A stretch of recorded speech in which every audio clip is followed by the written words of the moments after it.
Ons is by sessie 55 en vraag en antwoord 85. En die vraag is, hoe word die koninkryk deur die Christelike tug toe en oopgesluit? En dan kom die antwoord, volgens die bevel van Christus word die wat die naam van Christus dra en tog in onchristelike leer huldig of hulle onchristelik gedra, eers herhaaldelik kere broederlik vermaan. As hulle egter nie van hierdie dwaling of skandelike lewe wil afsien nie, moet aan die gemeente of aan die wat in die gemeente daarvoor aangewys is gesê word. As hulle ook nie aan die laasgenoemde se vermaning steur nie, word hulle nie langer tot die heilige sakramente toegelaat nie en uit die Christelike gemeente en deur God self uit die ryk van Christus uitgesluit. Hulle word weer as lede van Christus en sy gemeente aangewys wanneer hulle werklike verbetering beloof en bewys. Dus kyk, hier is nou 'n ding van hoe ons kyk, tug en groot, maar die woordjie tug is weer 'n vreemde begrip vir 'n klomp, ek dink jonger mense. Maar as ons, dit het ook baie verander in ons kerk, né? Oor hoe ons hierdie goed hanteer en ook hoe ouers kinders groot maak en hulle tug of. Ja, kyk, dis nie 'n pak gee nie. Dit is dissipline, en dissipline is tog 'n geweldig belangrike woord, maar kom ons begin by die hele punt van die tug. Ek wil net aansluit by wat ons vorige keer gepraat het oor die woordverkondiging, en na ek en jy nou daaroor op die potgooi gepraat het ek en jy ook gesit en gesels en oor die hele konsep van die ewige verdoemenis, en daarmee wil ek gewoon net die opmerking vandag maak, en dan kan ons aangaan na die tug. Daar is goed wat in ons wêreld gebeur wat so sleg is, dat dit nie in die nuwe Jerusalem tuis hoort nie. En dit is, die Bybel is redelik ernstig daaroor. En daarom sê die Bybel ook vir ons, sê Paulus vir ons, julle moet nie self raak neem nie, geliefdes. Laat dit aan God oor.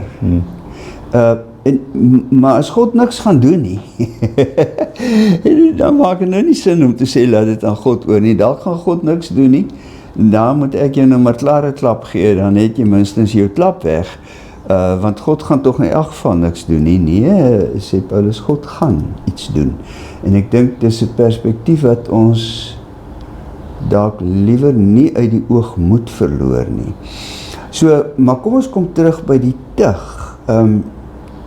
Want die tug sluit aan by die sleutels van die koninkryk waarvan die prediking een is. Daar is die twee groot sleutels wat die koninkryk oopsluit en toesluit, en die een is die prediking en die ander een is die tug.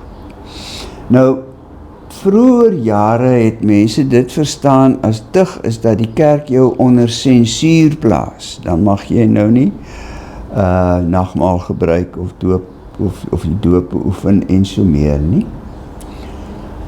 Dit het 'n bietjie verander in die opsig dat mense die teks baie duideliker begin lees het in Matteus 18. Want in Matteus 18 vers 18 sê die Here Jesus, in Matteus 18 daai gedeelte sê die Here Jesus, jy weet, as jou broer teen jou sonde, gaan praat met hom alleen. Nou, dit is nie net teen my sondig nie, het die kerk later gesnap. Maar as jou broer sonde doen, moet jy hom net los.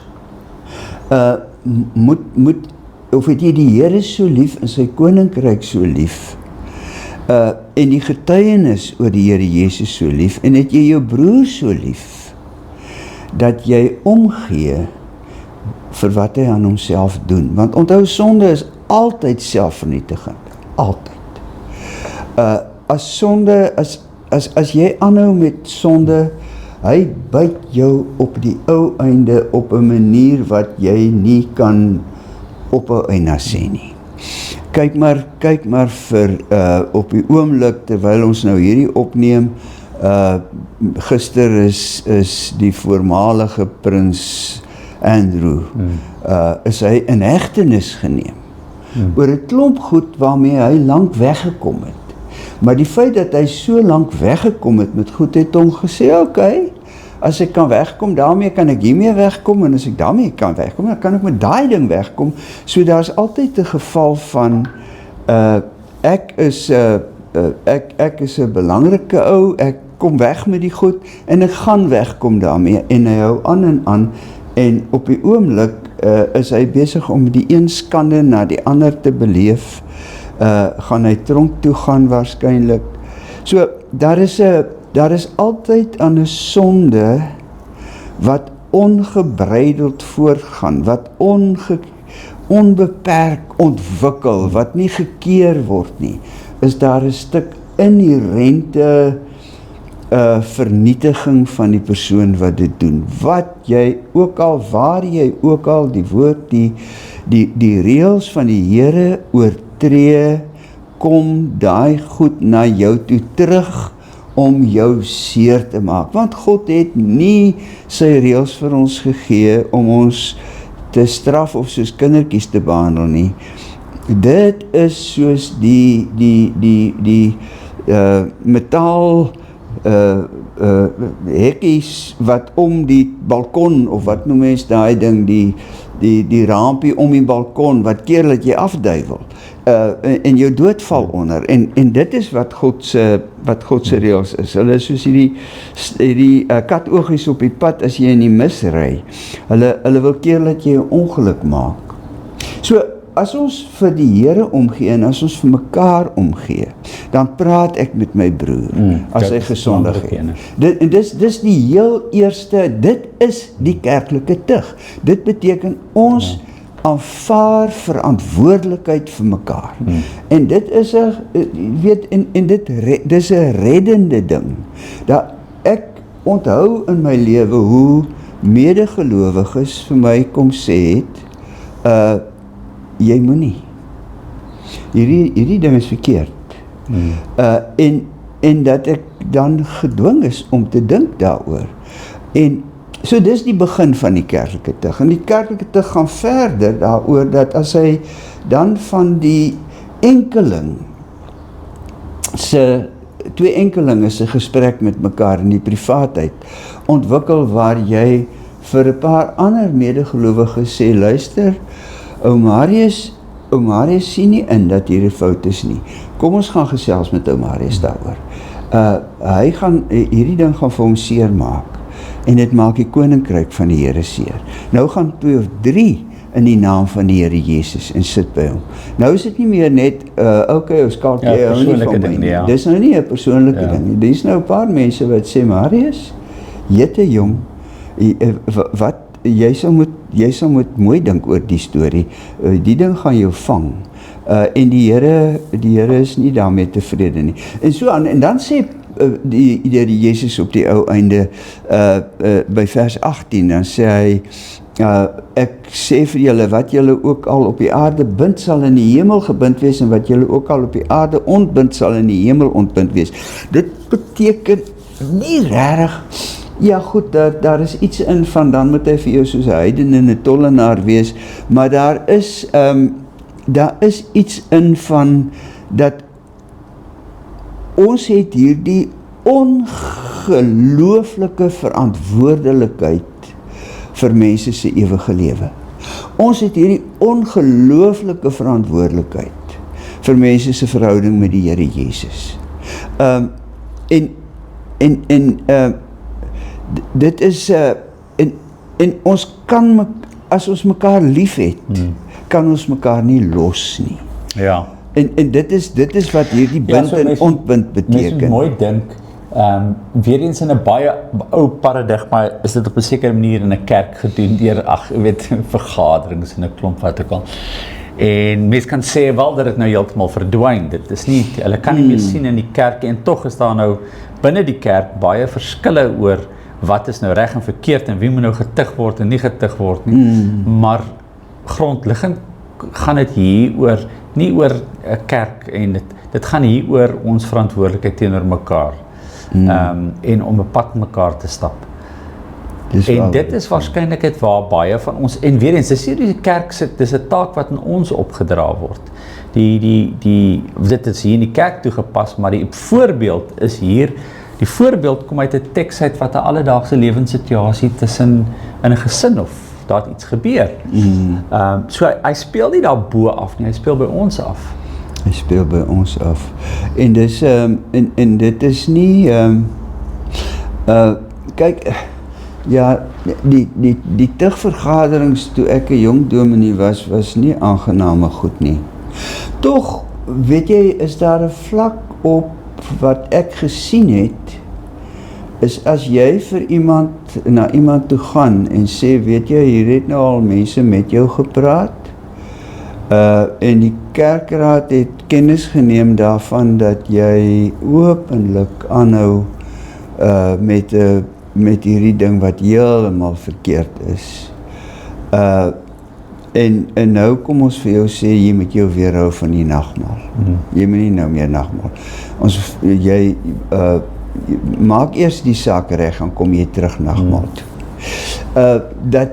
Dat mense dan tot besef kom en verander.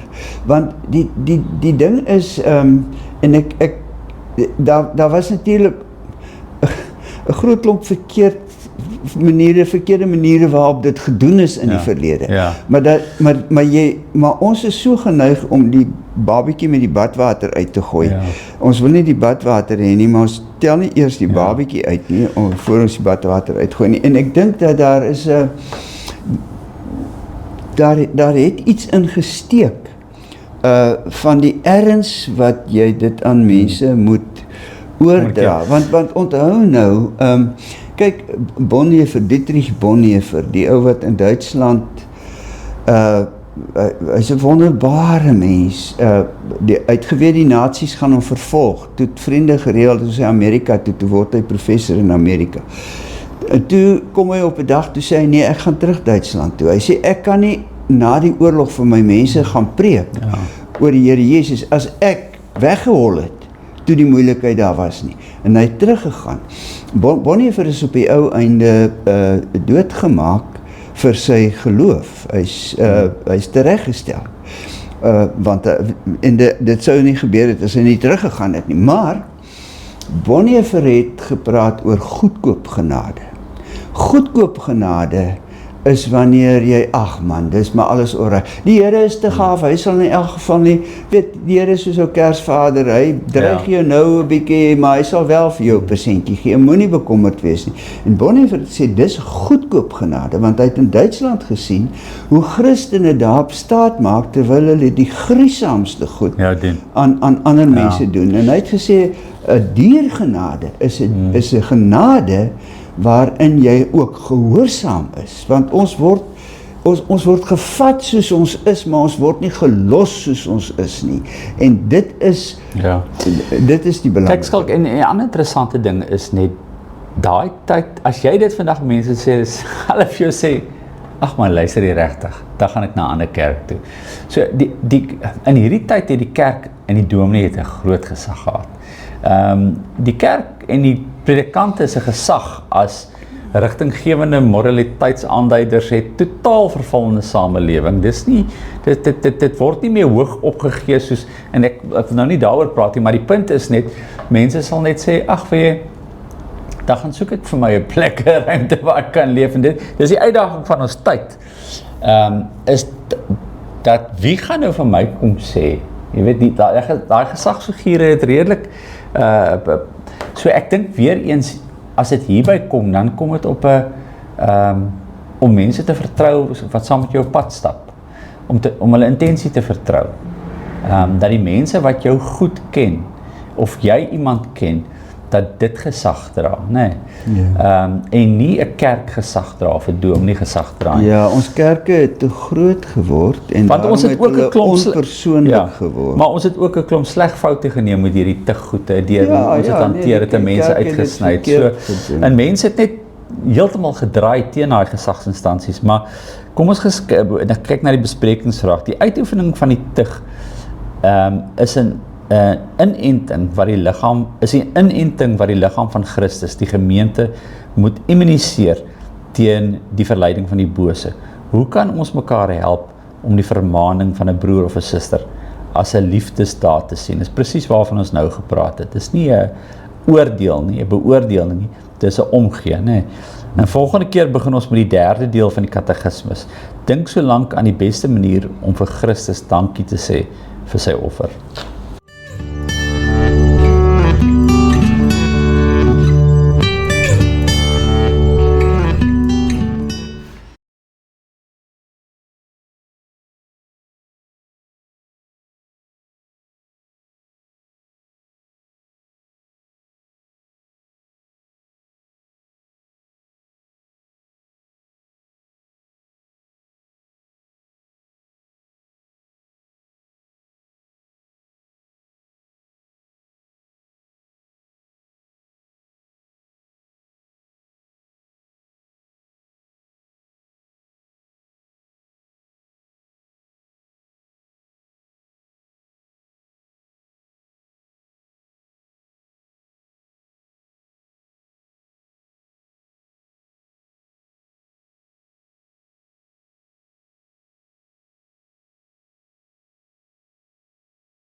Goeiedag aan almal, ons is by sessie 56, Sondag 32 en vraag en antwoord 86. Skalk is baie nommers, maar jy moet tred hou, ons het onthou op die webruimte is daar so 'n bietjie van 'n uitleg. Jy moet eintlik die uitleg ook voor jou hê, nee, want dit is 'n klomp goede, so ek sê maar die nommers en dan help dit julle, die sessies help om julle te oriënteer, maar die Sondag en die vraag en antwoord sal julle help binne die katekismes. En die vraag is, waarom moet ons nog goeie werke doen, terwyl ons tog sonder enige verdienste van ons kant, alleen uit genade, deur Christus, uit ons ellende verlos is? En dan kom die antwoord, omdat Christus ons, nadat hy ons met sy bloed gekoop het, ook deur sy Heilige Gees tot sy ewebeeld vernuwe, sodat ons met ons hele lewe bewys, dat ons God dankbaar is, vir sy weldade, en hy deur ons geprys word. Verder, sodat ons vir onsself, uit die vrugte van ons geloof, sekerheid kan kry, en ons deur ons Godvreesende lewe, ons naaste, ook vir Christus, kan wen. So Skalk, ons kom nou by 'n nuwe gedeelte, by dankbaarheid. Ja, kyk, ons het aan die begin gesê, die katekismes is ingedeel in 3 dele. Die eerste is hoe groot my sonde en ellende is. Die tweede deel is hoe ek van my sonde en ellende verlos kan word. En die derde deel is hoe ek vir God dankie kan sê. En ek dink dankie is vir my, is dit amper die mooiste deel van die katekismes. Omdat ons soveel uit die hand van die Here ontvang. Die katekismes is mos nou maar geskrywe vir gelowiges in die eerste plek. En die gelowiges het gelowig geword omdat hulle weet hoe groot hulle sonde en ellende is. En omdat hulle weet Jesus het vir ons gesterf. Maar die deel wat vir die gelowiges so belangrik is hoe sê ek dankie? Hoe leef ek 'n dankbare lewe voor God? En die katekismes begin dan om te sê dat ons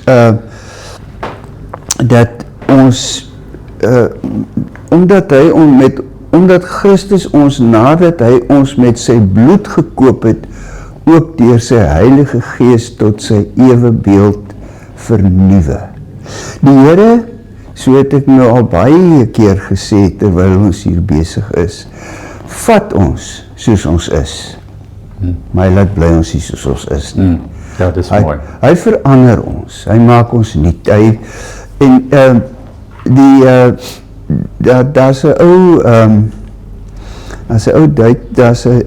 uit een van die Duitse novelles, ek probeer nou, hy het nou uit my kop geglip, sê die ou vir iemand, hy sê, meneer, so en so, jy het niks verander nie, na hulle mekaar gesien het. En dan sê die skrywer, hy sê, en meneer so en so het verbleek. Ja. Hy het bleek geword. Maar ons sien nie ons word bleek nie.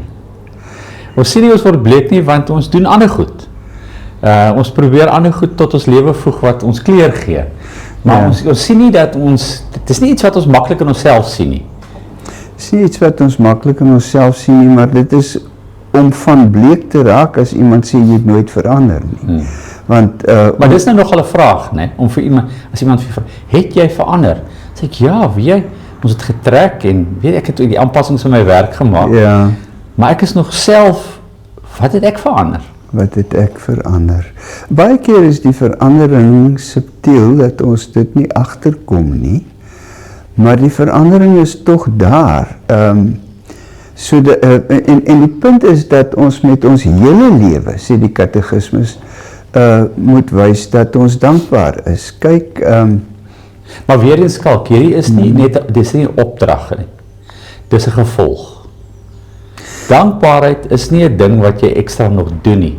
Dankbaarheid word gebore uit eintlik ons skuldbelydenis, nee, dit word uit gebrokenheid gebore.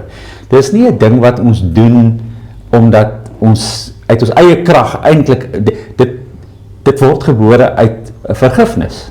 Word gebore uit vergifnis. Daarom begin die katekismes juis met dat ons moet weet hoe groot ons sonde en ellende is. As ons nie weet hoe groot ons sonde en ellende is nie, as ons nie weet dat ons sonder Christus totaal en al verlore is nie, dan kan ons nie behoorlik dankbaar wees nie. Ons moet weet uit watter ellende ons gered is.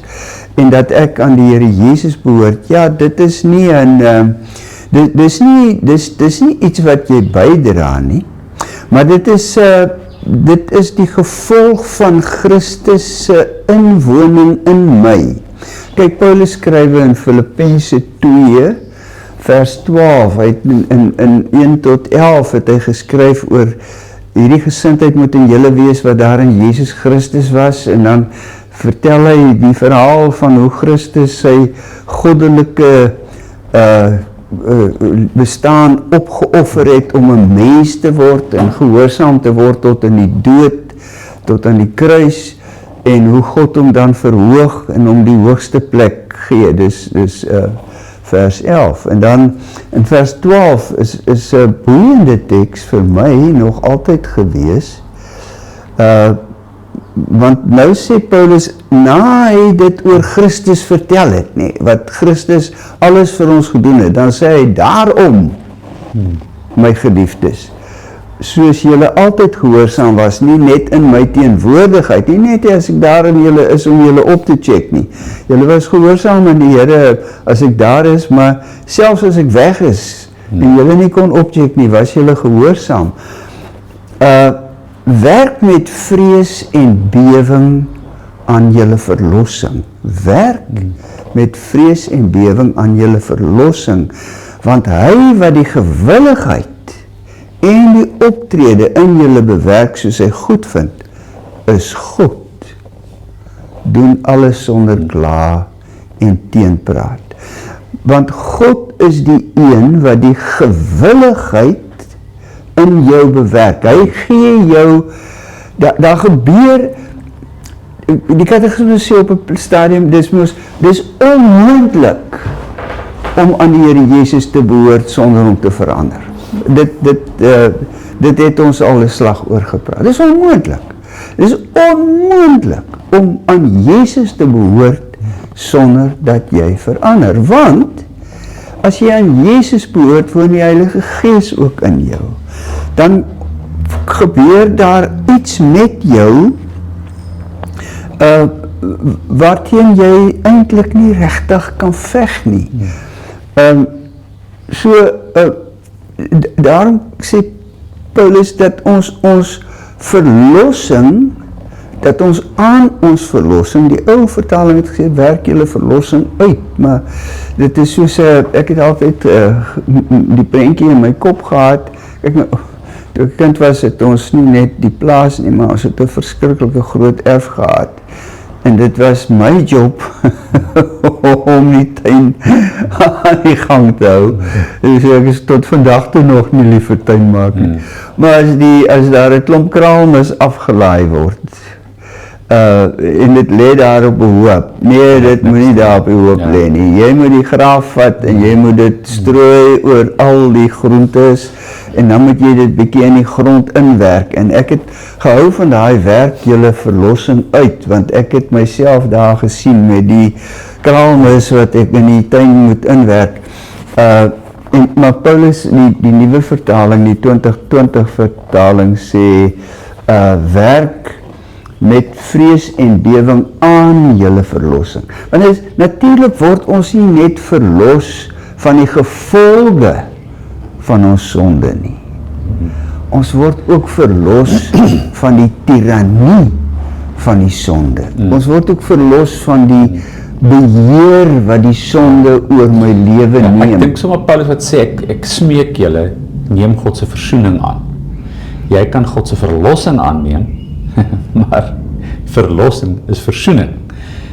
En dan kom daar 'n stuk wat, en ek wil nou daaroor praat van die mense sê, dis nie my verantwoordelikheid, dis nie ek nie, en is interessant, wat ons hiervan praat, is dat God se Gees in jou 'n wil en 'n sin bring, vir iets wat jy nie self sou gekies het nie, maar, en vir mense wat nou inluister, dis die ding, hy is daar, so wat sou ek natuurlik nie vir gekies het, uit my eie krag, wat interessant, dat God 'n wil in my bring, om iets anders te doen nie, om 'n brug oor te slaan. En versoening is 'n mooi gedeelte daarvan, want hy bring ons weer terug na die ritme van vergifnis toe en herstel en vernuwing. Ja, kom ons vat net gou versoening en dan praat ons oor iets anders ook. Oor die laaste deel van die katekismus vraag vir vandag. Vergifnis, as ek nou, ek het nou 'n nare ding teen jou gedoen. En ek kom na jou toe terug en ek sê, ag ou Marius man, skus man.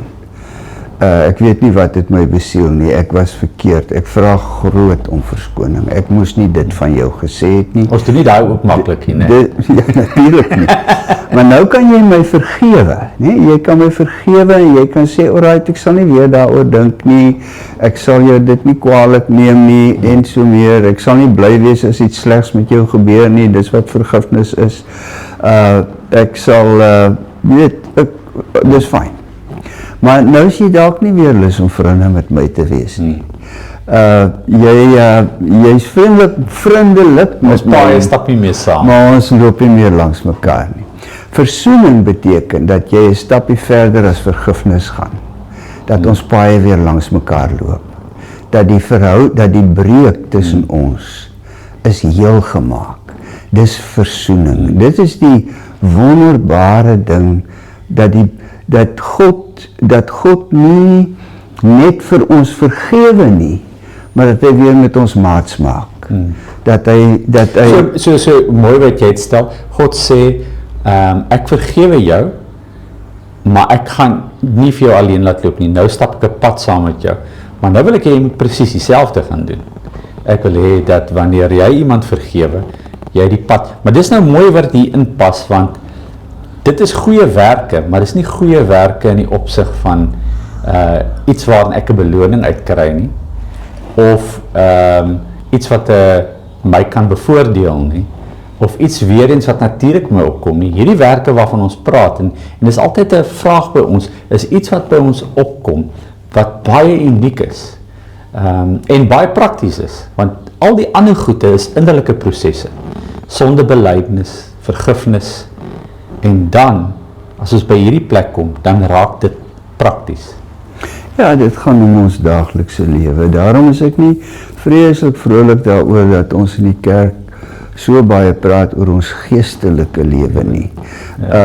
Ek probeer nog altyd bietjie uitvind wat gaan aan met geestelike lewe. Ons het 'n lewe. Maar vir my gaan dit, ek verkies om liewer te praat oor ons verhouding met die Here Jesus. Die paadjie wat ons met hom loop. En dit het te maak, man, met die manier waarop ek en jy met mekaar praat. Dit het te maak met die manier waarop ek gaan koop en by die ou op die sypaadjie verbyloop.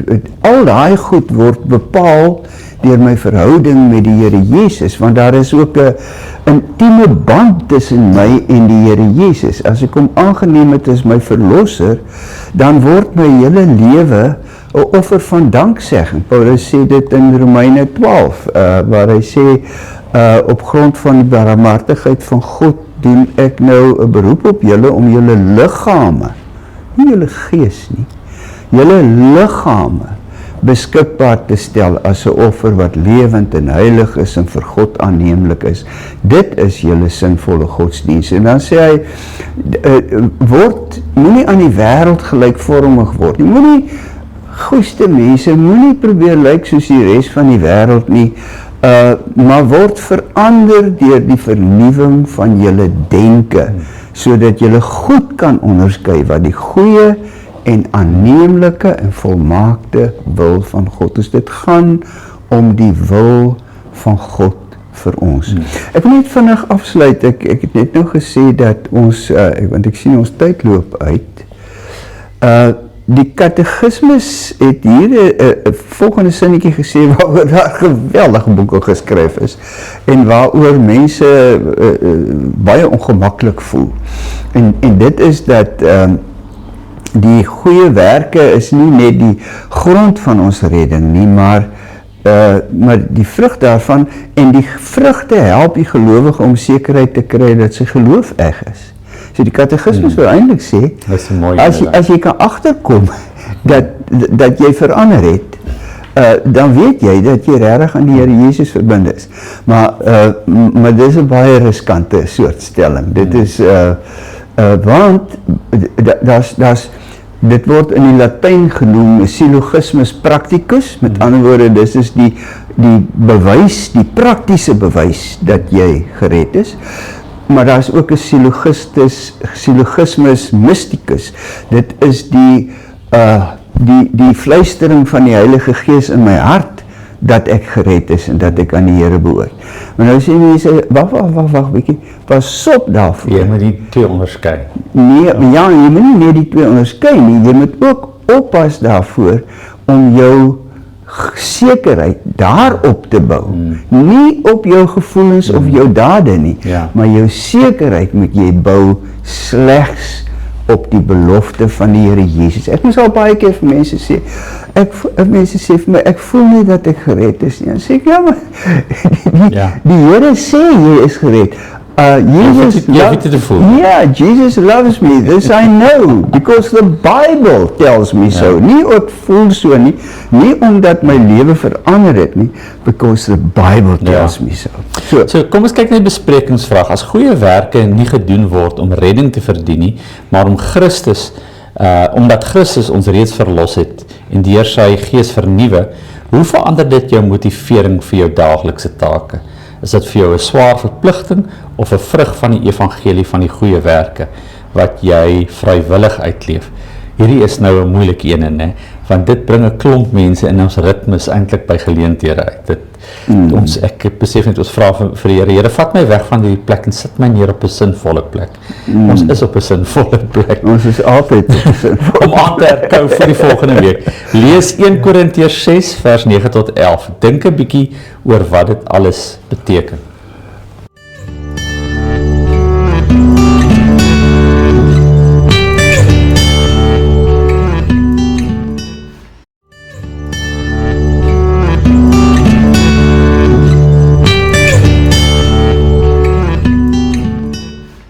Goeiemôre, ons is by sessie 57 en vraag en antwoord 87. En die vraag is, kan die mens dan nie salig word wat in hulle goddelose, ondankbare lewe verhard en hulle nie tot God bekeer nie? En dan is die antwoord nee, glad nie. Want die skrif sê dat geen onkuise, afgoddienaar, egbreker, dief, gierigaard, dronkaard, lasteraar, rower en sulkes die koninkryk van God sal beerwe nie. Skalk. Dit is 'n mondvol. Kyk, so dit is nie outomaties nie. Weet jy, genade is nie outomaties nie. Genade is nie vrugteloos nie. Kom ons stel. Daar is 'n mooi ene, Is nie vrugteloos. Op die einde moet iets kan vrug dra. Ja, want jy weet, dit is kyk, Paulus sê in Efesiërs 5 vers 5. Dis mos nou 'n maklike teks om te onthou. 5 vers 5. Dit moet julle goed besef. Iemand wat onsedelik leef of onrein is of 'n gierigaard is, het nie deel aan die koninkryk van Christus en van God nie. Nou is vir my interessant dat die katekismes 'n hele lysie van goed te opnoem wat jy van die koninkryk beroof, maar hulle noem nie die gierigheid nie. Dis weer interessant, weet, gelukkig kom een van hierdie artikels nou nie voor nie, jy weet, so, die 6 goed, maar daar is eintlik mos nou 1000. Ja, is 'n groot en is daar nie 'n teks, is vir my altyd mooi, en dergelike dinge. En dergelike dinge. Dronkenskap, afguns en haat en dergelike dinge. Dergelike dinge, ja. Ek het ons ou koster in die Parel, was in Namakwa-lander en hy het gesê, hy hou hom nie met anderlike dinge op nie. Nou ja, die anderlike dinge was vir my mooi. Goed, maar dit moet julle goed besef, want kyk, die Here Jesus het gesê, 'n boom word aan sy vrugte geken. 'n Olyfboom dra nie vye nie. Hoe sê Jakobus dit? Hy sê, as hy ook daaroor skrywe, Jakobus, hy is vol wysheid, Jakobus. ek dink nogal hy was lief vir Salomo se spreuke, want daar's baie subtiele verwysings, nie direkte verwysings aanhalings uit Spreuke nie, maar as jy Spreuke goed lees en jy lees Jakobus goed, dan kom jy agter dat Spreuke diep in Jakobus se hart gaan sit. Maar hy kom met baie logiese en praktiese goed ook na vore, hierdie ou boetiekie van die Here Jesus. Hy sê ook, jy weet, 'n fontein kan nie vrot water en vars water hê nie. Een van die twee. 'n boom kan nie vye dra of en olywe nie. Jy moet 'n keuse maak. Of is 'n vyeboom of is 'n olyfboom. En so die Here Jesus ook gesê, 'n boom word aan sy vrugte geken. En daarom is dit so dat as die Here Jesus in jou woon, maar jy verander nie. Jy bly nog dieselfde haatlike mens. Ek wil nie graag oor iemand praat nie, maar ek dink oor die Amerikaanse president Trump, wat die naarste goed oor ander mense sê. En dan homself baie keer dit 'n groot Christen noem. Ek wil sê, die vrugte aan daardie boom sê dat daai boom is nie 'n vyeboom nie. Daai boom is 'n ander soort boom. En ons moet versigtig wees daarvoor. Dit is ons kan nie uit ons vrugte agterkom dat ons gered is nie. Ons kan, die katekismus het die vorige keer gesê, maar dis nie die finale bewys nie. Die finale bewys is die belofte van God, is om God op sy woord te vat, nie? Maar ook as die Here Jesus in ons is, dan moet daar iets van op ons gesig verskyn. Dan moet daar iets van in my hande verskyn, iets van in my voete verskyn. Nie 'n volmaaktheid nie. Want ons word nie volmaakte mense nie. Maar daar moet iets sigbaar word. Al struikel ek, al doen ek 'n redelike grote sonde. Die verskil tussen 'n verloste persoon en 'n onverloste is dat as die verloste persoon geval het, as sy voet vasgehaak het en net neergeslaan, dan kniel hy voor God voor hy opstaan.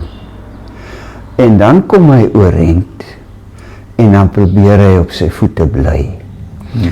Daar is so iets soos 'n volharding in jou geloof, maar nie 'n volharding in jou vallery nie. Daar is so iets soos 'n beklei teen die sonde in my. Ja. En want hierdie ding dat God my verander, dat die Here my verander, dat die Gees my verander, is nie 'n towerstafie wat hy swaai. Woer. Ja. En nou is jy gered nie. Dit is ek onthou, ek dink ek het dit al vir jou vertel, maar dit bly nog altyd vir my 'n baie snaakse een. Louis Malherbe het gesê hy het hom laat oordoop. Omdat hy 'n dieper geestelike lewe wil hê en groter vernuwing in sy lewe wil hê, maar toe hy so uit die bad, uit die swembad uitklim en die meisie voor hom sy rokkie kleef so styf teen haar lyf, toe besef hy skielik, die ou Louis is nie dood nie. Maar die ou Louis, die ou Skalk en die ou Marius gaan nie eensklaps dood nie. Dit bly 'n stryd wat ons in ons lewe voer, maar dis nie 'n stryd wat ons alleen voer nie. Dis 'n stryd wat ons voer omdat die Gees van God in ons is en ons nuut maak. En hy maak ons nuut deur die woord. Hoe dra ons kom weer daarby, maar dit is vir my belangrik dat ons dit verstaan. Hoe dra ons die vrug van die Gees? Hoe werk dit? Nie op 'n outomatiese manier nie. Ek dra die vrug van die Gees wanneer ek in die Bybel lees. Die vrug van die Gees is liefde. En dan vir 'n oomblik vassteek en dink, o goeiste, Ja. Het ek die liefde? En so werk die Gees altyd deur die woord, wat vir my sê, jy moet lief hê, jy moet geduldig wees. En dan slaan hierdie goed in my in, en hopelik verloor, as ek môre my selfbeheersing wil verloor, dan onthou ek hierdie teks van vandag, van jy moet geduldig wees, en dan breek ek my ongeduld, en ek beoefen geduld, en as ek dit 'n paar keer reg gekry het, dan begin ek die geduld al beter reg kry, want die Gees werk nie, dra nie vrug in ons outomaties sonder ons brein nie. Die Gees dra vrug deur die heilige woord van God, en deur die gewilligheid in ons te lê, soos die teks wat ons vorige keer gelees het, die gewilligheid, Filippense 2 vers 12 en verder, deur die gewilligheid in ons te lê, en dan en dan die volharding om aan te hou om dit reg te kry. Skalk die ding wat hier ook uitkom is net, en is weer met die vorige sessie ook, jy kan nie van jou eie vrugte eet nie. Die gedagte hier is, jy kan geduld, nederig, al hierdie vrugte van die Gees is goed wat jy beoefen teenoor iemand anders, nie teenoor jouself nie. Ja, dis vrugte wat iemand anders van jou boom plak. En ek dink, weet, dis vir my belangrike ding as ons hierdie ding lees, want ons kan hom lees uit die punt van God oordeel goddelose mense. Wat die punt is, God is regverdig, God se geregtigheid is daar, maar die ding gaan baie meer oor dat God die ander mense gaan bykom wat goddeloos is en jy weet, gierig is, en hierdie gedeelte gaan oor hoe ons dit kan verander. Hierdie gedeelte gaan oor die vrug, en dat ons eintlik geroep word tot meer as net geredde mense. Ons word geroep tot mense wie se lewe sin en waarde het. Ja. En as so die koninkryk word gedefinieer nie aan 'n generiese entiteit nie. Dit word gedefinieer aan iets wat gestalte kry. Koninkryk is 'n ding waar iets groei en waar iets gebeur. Ja. Kyk, die koninkryk van God, as die koninkryk van God is, laat u wil geskied op aarde soos in die hemel. Koninkryk van God is wanneer ek nie my huis hoef te sluit nie, want niemand gaan inbreek en steel nie. Die koninkryk van God is waar ek aankom na 'n voetoorgang toe en mense stop. Dit is maar as ek net generies aangaan, dan gaan die koninkryk nie die koninkryk gebeur deurdat ek iewers gaan stop of dat ek iewers meewerk. Dis reg. Maar die probleem is, jy gaan nie in daai perfekte wêreld leef nie, maar dit is juis waar lig donkerte oorwin, is hier. Ja, dit is deur ons gehoorsaamheid, deurdat God se nuwe wêreld, dis waaroor dit gaan, God se nuwe wêreld, Jesus se woorde oor die nuwe skepping, 2 Korintiërs 5, ons is nou 'n nuwe skepping van God, nuwe mense van God. So dit bring ons by 'n plek uit om te dink vanoggend om te sê, waar is dit? Ek is nie gierig nie, ek is nie 'n egbreker nie, ek mense laster, maar dit bring ons by 'n ander plek om te dink oor die waarde van ons lewe. Nie net die gebrokenheid van ons lewe nie, maar dit wil klem lê op my lewe is tog meer werd as net die basiese. Ja, hy is meer werd. My lewe is, want ek offer myself aan die Here. En dit beteken dat ek nie, kyk, daar is hierdie mooi, man, ja, Jesus het gesê, as jy jouself nie verloon nie, kan jy nie my disipel wees nie. Selfverloon, die Translators Handboek, dit is so 'n handboeke wat geskryf is vir Bybelvertalers. Ek slurp die goed op want ek is lief vir vertaling en ek werk graag daarmee. Maar die Translators Handboek het op 'n stadium voorgestel dat by daai teks dat jy dit vertaal met om jouself te verloon, dat jy dit vertaal met om vir jou eie hart nee te sê. Selfverloning is dat ek vir myself sê nee, en dat ek myself dan opoffer vir die Here en vir my naaste. Want die wêreld sê vir homself nie, die wêreld sê yes, dis wat ek gaan doen, ek wil dit doen en ek gaan dit doen en ek sal dit doen. Terwyl as ek aan die Here behoort, dan sê ek vir my eie hart nee, ek gaan nie, want die Here het ook my naaste om my so lief, dat ek myself, Jesus het vir hierdie persoon gesterf, laat ek ook 'n bietjie aan myself sterf. Weet wat, Skalk, hier tref nou 'n ding vir my, nee. So ek lees hierdie ding, en al wat ek raak sien is die goddelose mens, né? Maar hier is 'n sinnetjie, goddelose en ondankbare mens. Ja. Ek is partykeer nie 'n goddelose mens, maar ek is 'n ondankbare mens. En dan is ek eintlik 'n goddelose mens.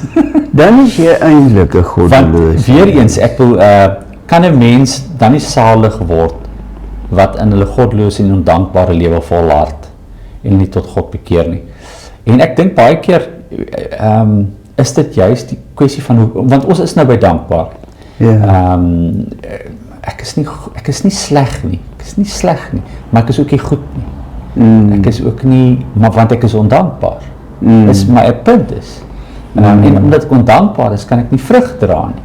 Al wat uitkom daarin is weet iets anderste. Gaan ons na die besprekingsvraag toe gaan. Die katekismus waarsku dat onboedvaardiges nie gered kan word nie. Hoe help hierdie ernstige uitspraak ons om te onderskei tussen 'n gelowige wat uit swakheid in sonde val en iemand wat ondankbaar in sonde volhard en voortlewe? Hier kom hy. So in swakheid in sonde val en iemand wat ondankbaar in sonde volhard en voortlewe.